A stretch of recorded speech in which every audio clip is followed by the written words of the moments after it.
Bonjour, merci de vous joindre à nous pour ce nouveau numéro de votre émission Sur la chaise. Aujourd'hui, nous parlons de l'apport de l'Eastern African Community avec le contingent qui sont à l'est de la République démocratique du Congo, n'est-ce pas, pour faire respecter la volonté des chefs d'État de cette communauté, mais aussi nous allons toucher sur le point de Wazalendo, les patriotes résistants. Aujourd'hui, pour en parler, nous recevons sur la chaise Patrick Riki-Paluku, qui est défenseur des droits de l'homme, mais aussi un acteur pour la sécurité de la province du Nord Kivu. Vous intervenez dans beaucoup de domaines, il faut les signaler. Patrick Riki-Paluku, bonjour et bienvenue sur la chaise.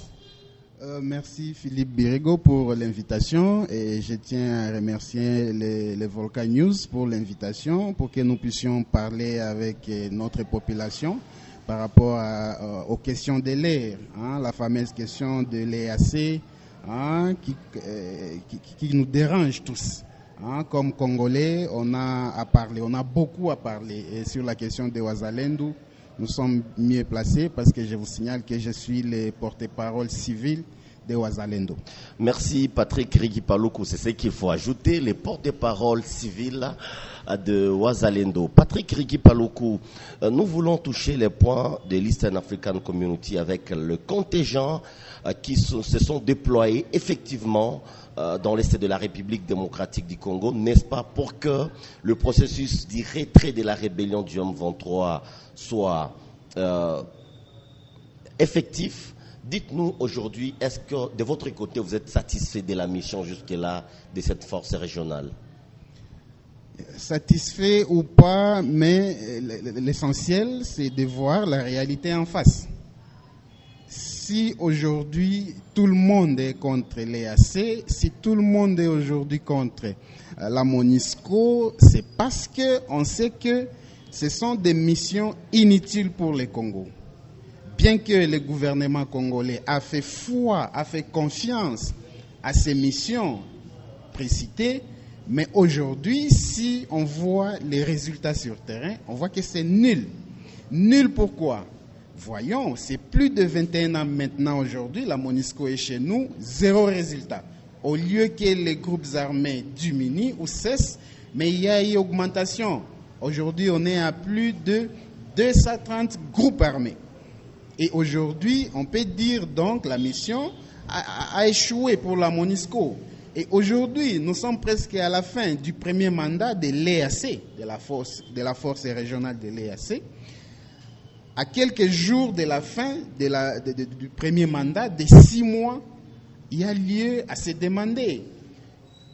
Dites-nous, où est-ce que la fameuse force de l'EAC a déjà combattu une seule position de la rébellion du M23? Nulle part. L'EAC qui s'est dit qu'il cherche une manière pacifique, une manière belliqueuse. La manière pacifique, ce n'est pas ce qui a amené l'EAC. De par la convention entre les chefs d'État de l'EAC, membres de l'EAC, la mission principale, c'était de venir combattre, aider les FARDC, aider le gouvernement congolais à en découdre contre le M23. Et aujourd'hui, ce que nous voyons sur terrain, ce que nous assistons sur terrain, c'est tout à fait le contraire. Ils sont venus et ils ont dit, bon, nous quitterons les Congolais une fois aussitôt arrivés au Congo. Ici, l'air général a dit clairement, nous quitterons le Congo lorsqu'on se rassurera qu'il y a les FARDC sont devenus capables de protéger les territoires congolais et les Congolais. Et ça, c'est une insulte qu'on avait dit, ça, on ne peut pas tolérer. Parce que nous, dans toutes les communications des chefs d'État, on nous disait que la force de l'EAC, c'est la solution au problème du M23. Mais ce que nous voyons sur terrain, c'est la cohabitation entre les rebelles du M23 et les forces de l'EAC, sauf les Burundais.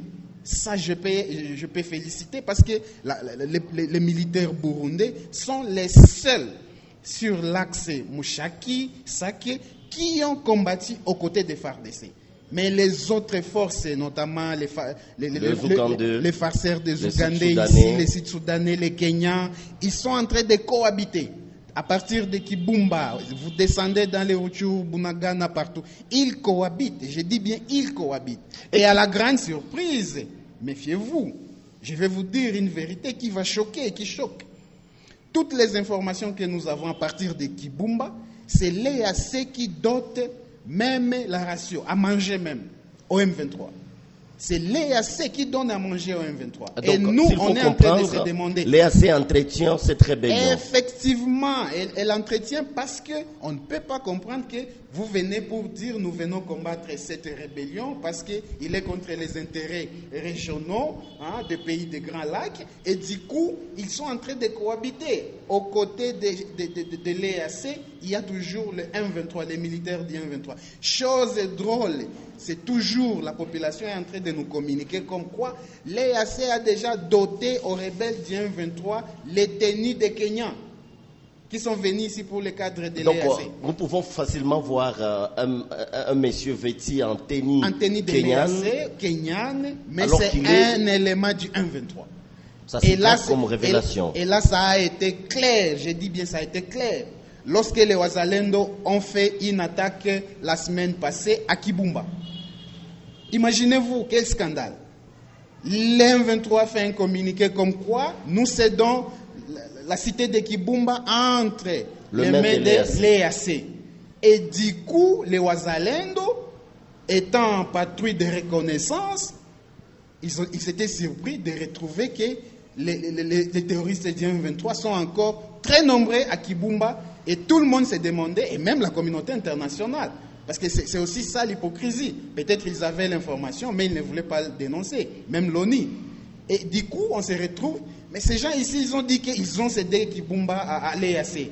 Et maintenant, cet accrochage, ça vient d'où?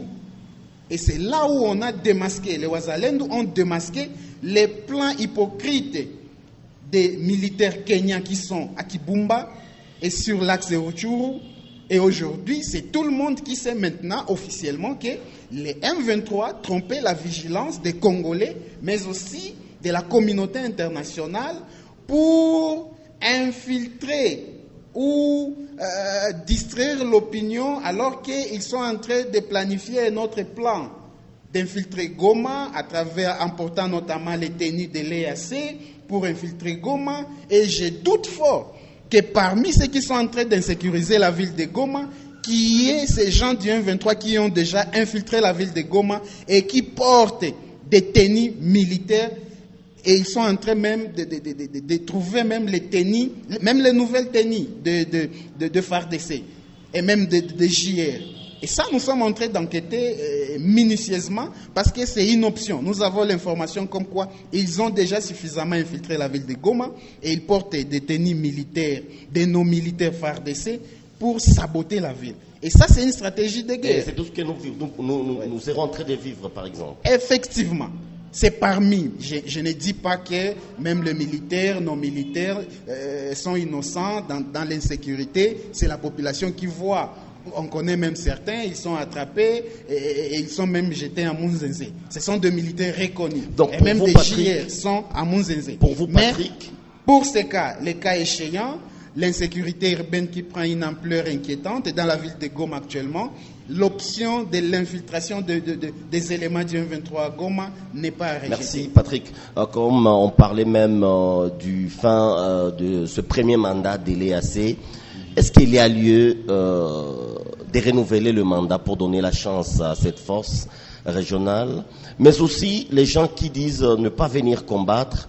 On ne sait pas voir cet arsenal militaire au niveau de Rutshuru avec les contingents ougandais.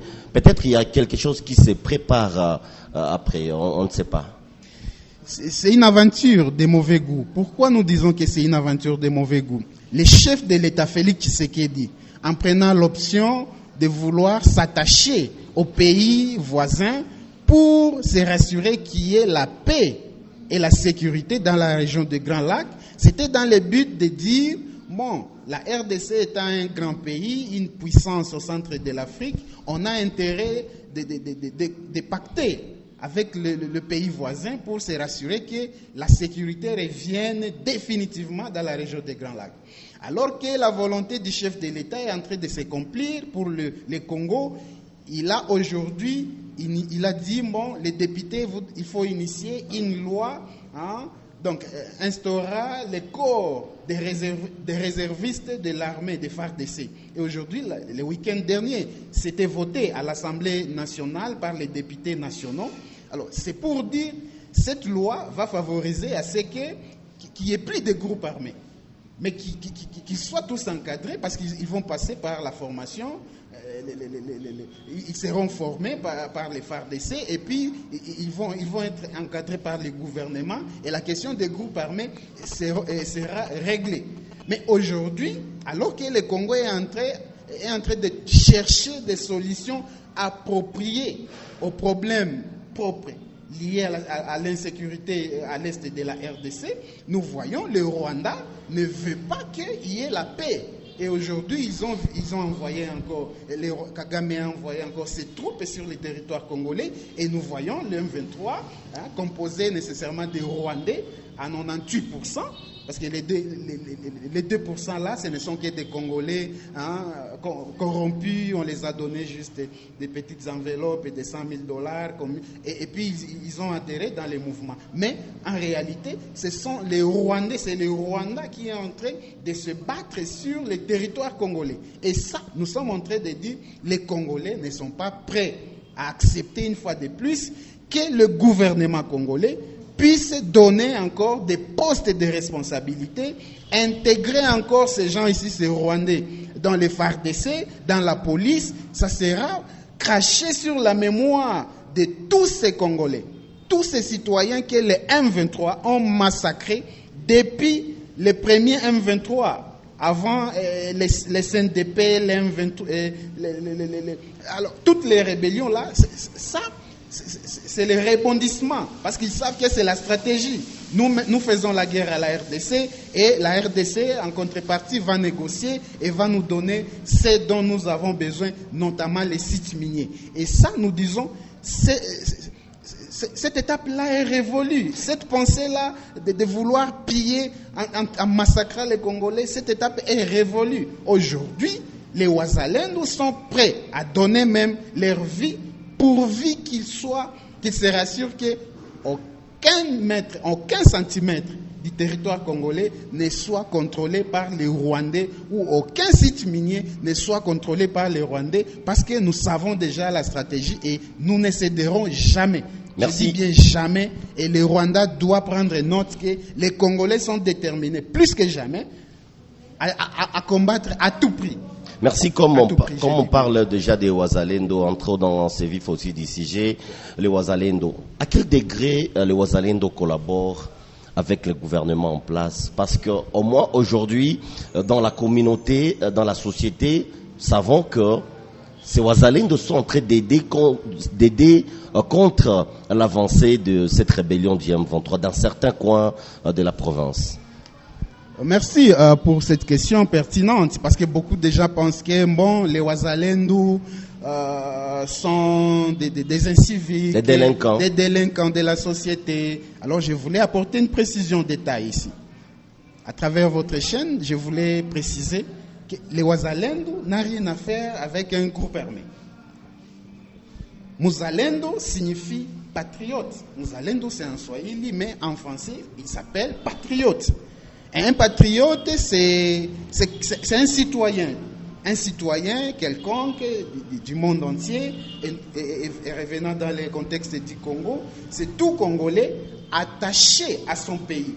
Il est dévoué l'amour de la patrie, à défendre sa patrie, parce qu'il sent que l'intérêt de sa patrie est menacé. Et est menacé par qui? Par les voisins, qui est Paul Kagame, le président rwandais, qui ne cesse d'envoyer ces militaires ici au Congo pour vouloir massacrer les Congolais dans le but de terroriser les Congolais pourvu qu'ils acceptent de vivre avec ces Rwandais. Pourtant, nous savons bien que le plan ne réussira pas. Alors, cet attachement-là des Congolais à vouloir servir, défendre et faire la promotion de leur pays, cela n'a rien à faire avec l'incivisme. Parce que nous sommes dans le cadre contextuellement expliqué dans la constitution de notre pays, à son article 63. Nous sommes agressés et tout citoyen congolais a le devoir et l'obligation de défendre sa patrie, de défendre la terre. Parce que nous, comme les Wazalendo, nous sommes attachés à la terre. Tout citoyen congolais qui se sent réellement congolais, patriote, nous sommes liés à la terre. Et cette terre, ça nous donne le caractère des autochtones. Nous sommes des autochtones. Alors, si aujourd'hui nous acceptons que les Rwandais occupent notre terre, où allons-nous vivre demain? Quel héritage allons-nous léguer à nos enfants?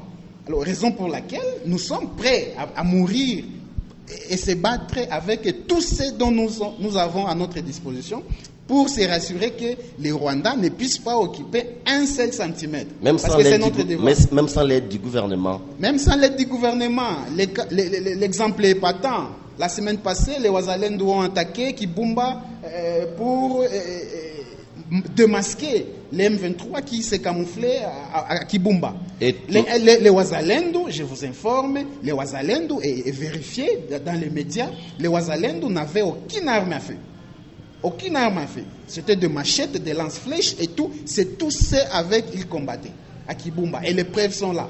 C'est-à-dire, il n'y a pas à dire que les Wazalendo coopèrent avec le gouvernement. Non.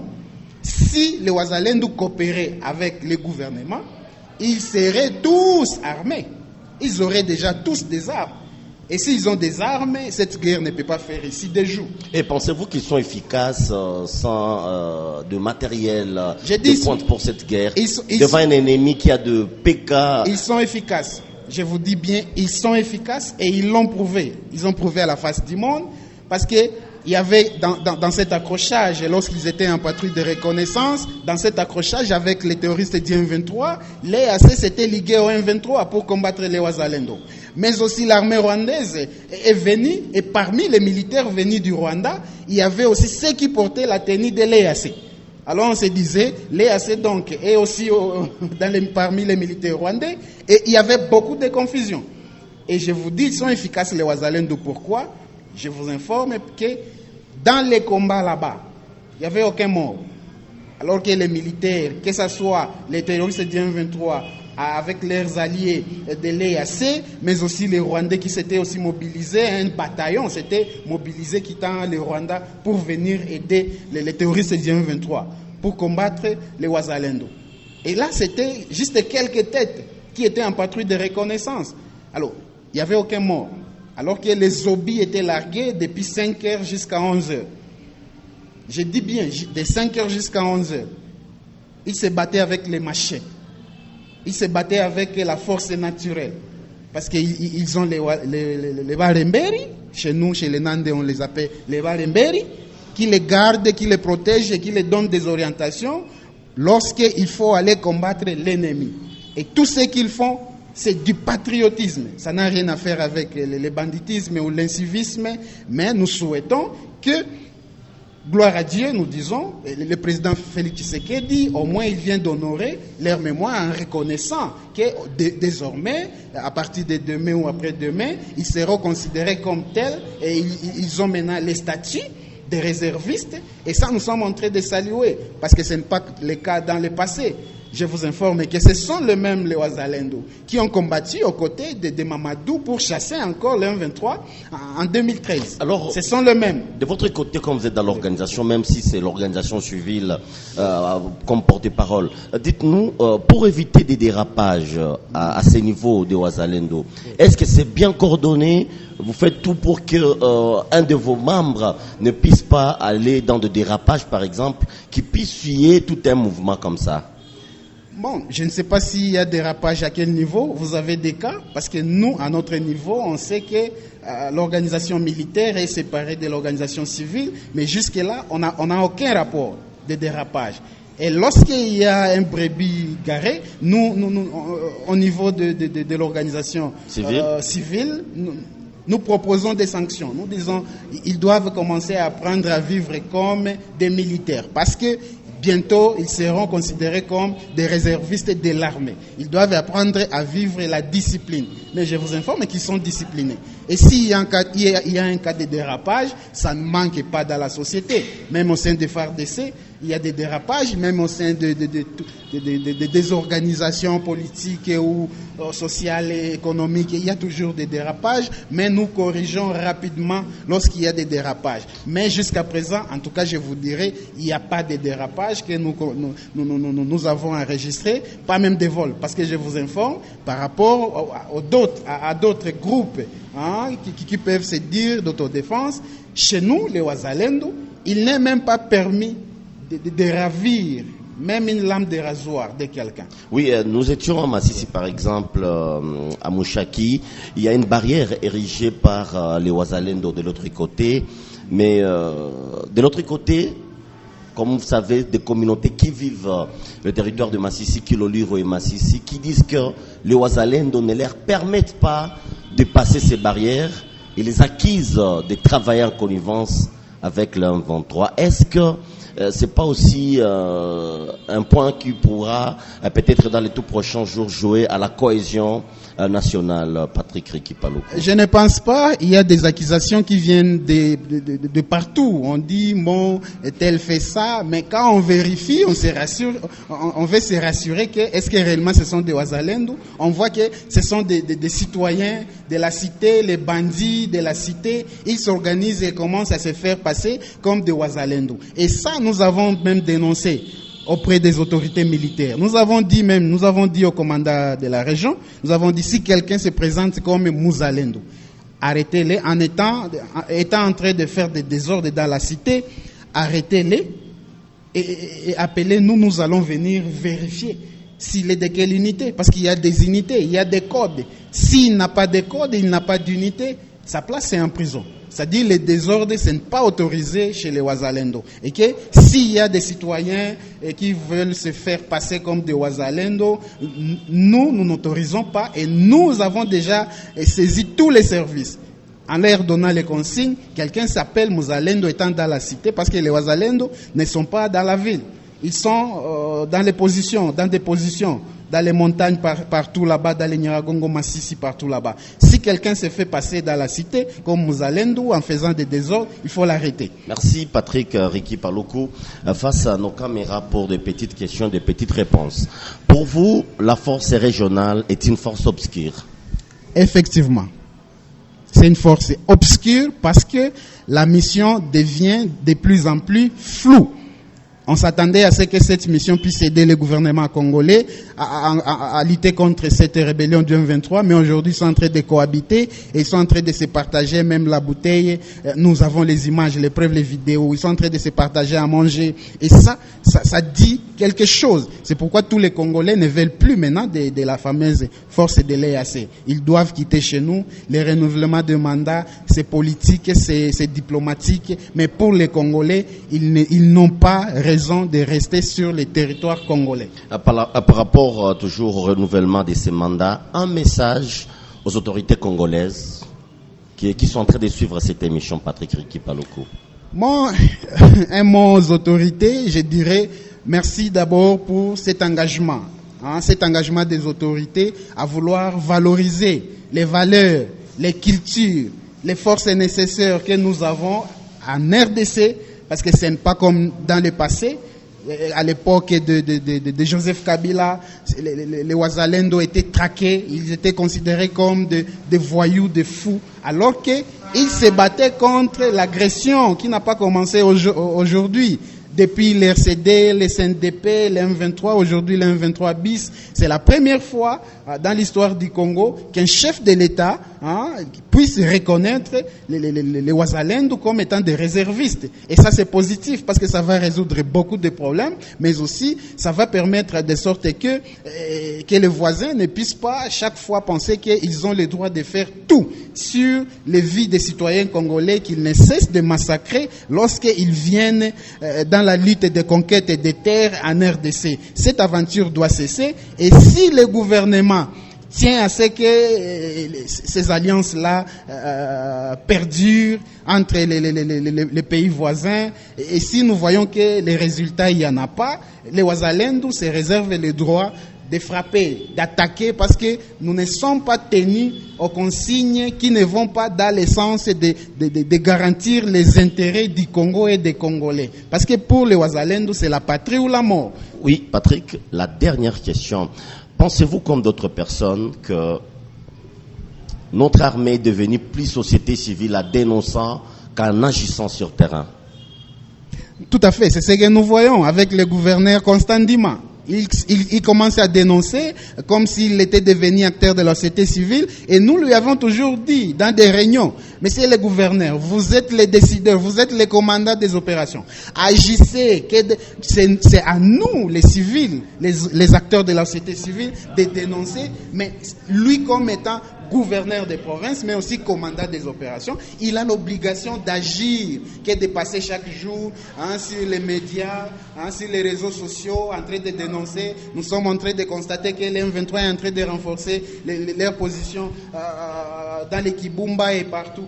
Mais à lui de dire, ok, quelles sont les dispositions que vous prenez pour rassurer cette population qui attend que les dirigeants congolais, et lui le numéro 1 de la province qu'il est, qui nous donne des garanties pour dire ma population, ne soyez pas stupéfiés par rapport à cette situation. Voici les mesures que nous avons prises, même si nous ne sommes pas obligés, nous qui sommes civils, la population, nous n'avons pas besoin d'entendre les mesures sécuritaires, parce que tout ne s'étale pas sur le média, sur les réseaux sociaux, tels que nous le voyons aujourd'hui. C'est-à-dire, nous ne sommes pas dans une guerre médiatique, mais nous devons nous rassurer la population, rassurer nous qui sommes des victimes des massacres que commettent les terroristes du M23 au Rwanda sur les civils.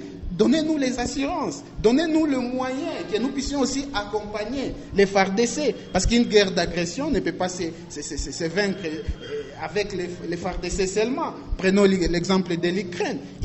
L'Ukraine a donné le moyen, je dis bien le moyen nécessaire, ont été mobilisés, et tous les patriotes, les citoyens ukrainiens et tous les amis de l'Ukraine se sont mobilisés. Ils ont pris les armes pour défendre effectivement la patrie. Et aujourd'hui, si l'Ukraine résiste face à son adversaire et la Russie, c'est parce qu'il y a eu un président qui a pris le courage de mobiliser et les citoyens, ces citoyens, et les moyens nécessaires, la logistique, pour faire face à l'ennemi. Mais si le président Tshisekedi se contente de dire, voici, j'ai accordé un statut spécial aux Wazalendo, et désormais ils seront réservistes, mais si le président Tshisekedi ne donne pas les moyens, demain encore, le Rwanda risque de répéter la même bêtise telle qu'il l'a fait avec ce fameux terroriste du M23. Merci Patrick Riki Paluku. Je rappelle que vous êtes défenseur des droits humains, mais aussi aujourd'hui porte-parole civil de Wazalendo. Nous disons merci de répondre à notre invitation sur la chaise. Merci à vous, le Volcan. Le plaisir était pour nous de vous présenter cette émission. Merci de partager nos vidéos.